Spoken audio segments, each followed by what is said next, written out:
ማርያም የሚለውን እያንዳንዱን ፊደል ቢተረጉሙት ማ ማለት ማኅደረ መለኮት የመለኮት ማደሪያ ናትና፣ ር ማለት ርግቤ ይቤላ ከርግብ ዓይን የሚሰወር ነገር እንደሌለ ሁሉ ከእመቤታችንም የተሰወረ ምስጢር የለም የምስጢር መዝገብ ናትና፣ ያ ማለት ያንቃዱ ሀቤኪ ማለት ነው።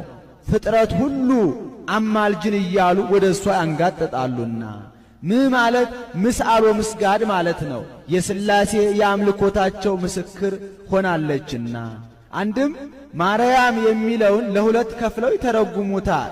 ማር በዚህ ዓለም በጣዕሙና በፈዋሽነቱ ተወዳዳሪ የሌለው የሰው ልጆች ምግብ ነው። ያም በላይ በሰማይ በመዓዛው ተወዳዳሪ የሌለው ምግበ ነፍስ ነው።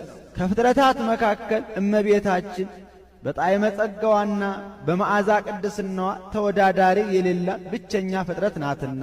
አንድም እመቤታችን የመላእክት የሰው ልጆች መጽናኛ መዳኛ የሥጋም የነፍስ መጠጊያ ናትና። አንድም ማርያም ማለት እመውሁዳን ማለት ነው። አብርሃም ማለት አበውሁዳን ማለት እንደሆነ ይህንንስ በዕብራይስጥ ማርያም ይለዋል ብሎ ማርያም ማለት እመብዙሃን ማለት ነው። አብርሃም ማለት አበብዙሃን ማለት እንደሆነ